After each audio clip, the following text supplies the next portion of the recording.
সিম্বার আজকে পেট খারাপ হয়েছে, জানি না বেচারা কালকে রাতের বেলা একটু লুজ মোশন করেছে, আজকেও লুজ মোশন হয়েছে। তার জন্য আমি প্রথমে টেনশনে পড়ে গেছিলাম, ভাবলাম ডক্টরকে ফোন করব সিম্বির।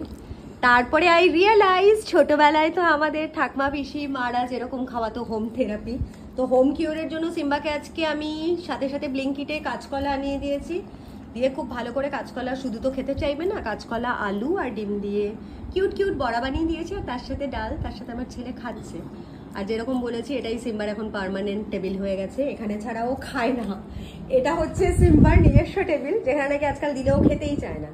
যেহেতু প্রয়াস এখানে বসে টিভি দেখতে দেখতে খায়, তার জন্য ও এক্স্যাক্টলি এখানে বসেই খাবে। দাদাভাই ল্যাপটপে চেস খেলছে আর ও সামনে বসে বসে খাচ্ছে। টেস্টি হয়েছে মাম্মা।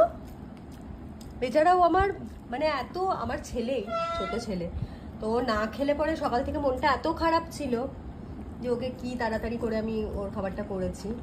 সকাল থেকে কিছু খায়নি, এখন থ্যাংক গড যে খাচ্ছে। ওয়াকে গেছিল বাবুর সাথে, তারপরে he is having my boy. Love you Simba, I am really blessed to have him in my life. মানে আমি কোনোদিনও ডগ লাভার এত ছিলাম না, but the moment he came to my life আমি সত্যি নিজেকে এত ব্লেসড মনে করি। মানে কি বলবো, যাদের আছে পেট বা যারা ভালোবাসে তারাই শুধু বুঝতে পারবে। আর ওর যত হিংসে আর যত ইয়ে হচ্ছে কি প্রয়াসের সাথে। খেয়ে নাও মাম্মা, খেয়ে নে দাদাভাই খাইয়ে দিচ্ছে। তুই খাইয়ে দিচ্ছিস ওকে, তারপর চেস খেলা শিখিয়ে দিস কয়েকটা দিন। হি ইজ আ নাইস বয়। তাড়াতাড়ি খা মাম্মা, তারপর আইসক্রিম দেবো পেটটা ঠিক হয়ে গেলে পরে। Ice cream lover, my baby, love you.